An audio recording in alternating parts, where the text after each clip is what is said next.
Bonjour à vous. Évangile de Jésus-Christ selon Saint Jean du 4e dimanche de Pâques de l'année C. Jésus avait dit aux Juifs, « Je suis le bon pasteur, le vrai berger. » Il leur dit encore, « Mes brebis écoutent ma voix. Moi, je les connais, et elles me suivent. Je leur donne la vie éternelle. Jamais elles ne périront. Personne ne leur arrachera de ma main, les arrachera de ma main. Mon Père, qui me les a donnés, est plus grand que tout, et personne ne peut rien arracher de la main du Père. Le Père et moi, nous sommes un. Acclamons cet évangile. Louange à toi, Seigneur Jésus.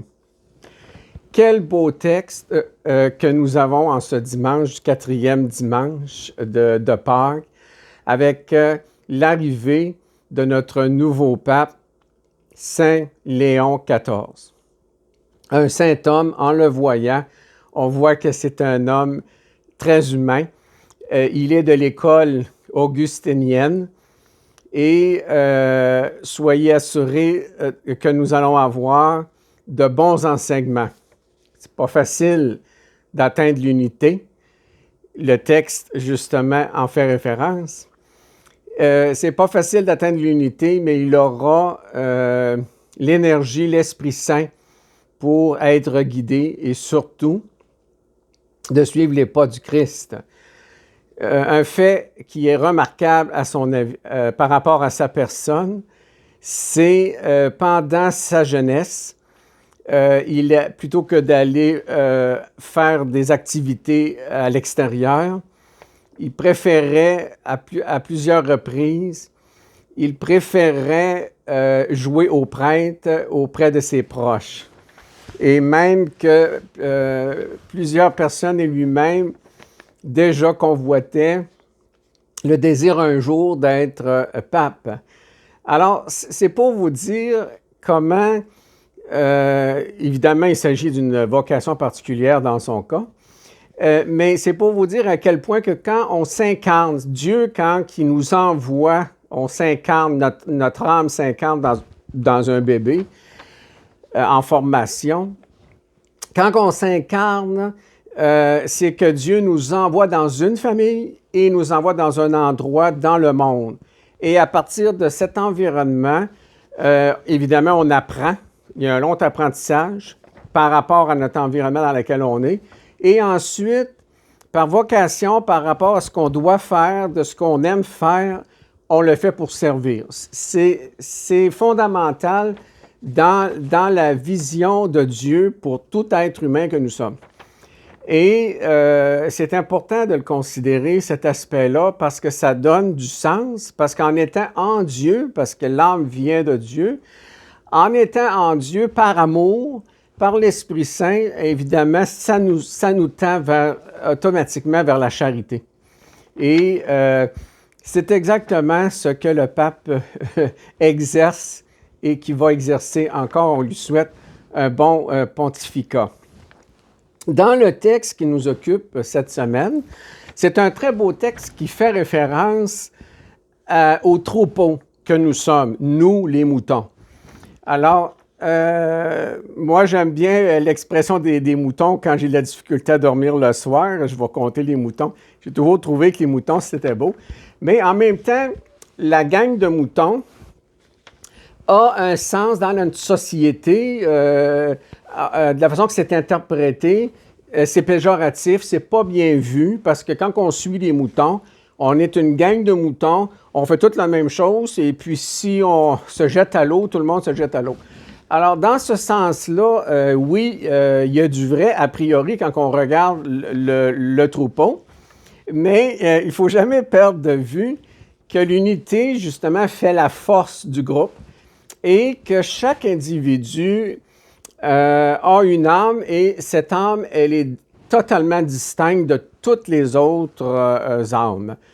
C'est le même principe qu'on pourrait comparer avec les flocons de neige. Si on les analyse, au microscope, si on les analyse profondément, on va se rendre compte qu'il n'y en a pas un qui est pareil. Alors, ça représente la diversité, justement, de l'espèce.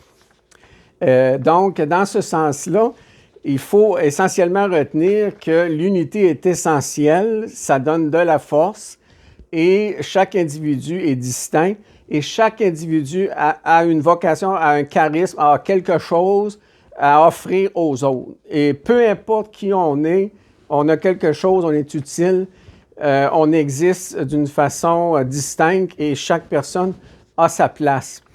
Parce que le troupeau, de la façon que c'est perçu aussi, c'est en rapport à la docilité qui est pas bien vue. On se pense docile, oui, on peut être docile, mais à la fois créateur, de toutes sortes de façons, créer et aider autour. Alors, ça, c'est très important. Et il y a une deuxième notion qui est importante par rapport au troupeau. Pour ceux qui considèrent que le troupeau, c'est péjoratif, c'est pas bien vu, alors c'est la notion de liberté, encore, qui rentre en ligne de compte. On a l'impression que si on suit le troupeau, on n'a pas cette grande liberté d'action personnelle.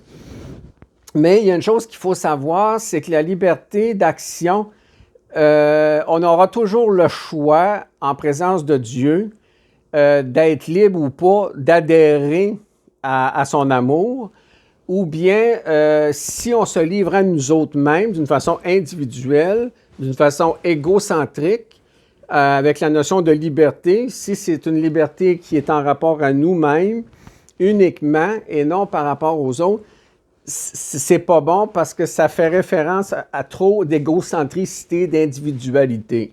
Oui, c'est important l'individualisme, justement avec l'âme pour pouvoir justement créer des choses, servir les gens autour de nous. C'est toujours les deux mêmes missions fondamentales, mais qui est toujours possible.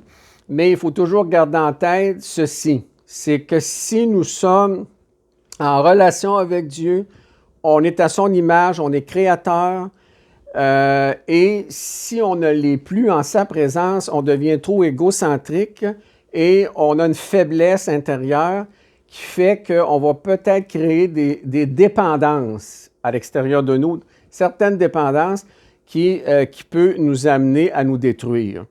Donc, quand on pense à soi-même, on ne peut pas vraiment dire qu'il s'agit d'une liberté d'action. La liberté d'action, elle s'opère en Dieu, créateur, dans son amour. Son amour se déploie et on le ressent tout de suite. Le changement qui s'opère en nous-mêmes d'abord, et le changement qui s'opère aussi par rapport aux autres. Donc, le texte de l'Évangile d'aujourd'hui, c'est certain qu'il nous enseigne une très grande sagesse en matière d'humanité. Alors, comme à l'habitude, à la fin de cette courte vidéo, je vous présente mon livre Parcours, 64 sujets développés et avec une réflexion de questionnement à la fin de chaque thème. Donc, c'est intéressant, ça provoque, ça développe une introspection personnelle à l'égard de la spiritualité que vous pouvez retrouver pour l'acheter sur Internet, bien sûr. Je souhaite sincèrement une bonne fête pour la fête des mères et je vous souhaite une bonne semaine.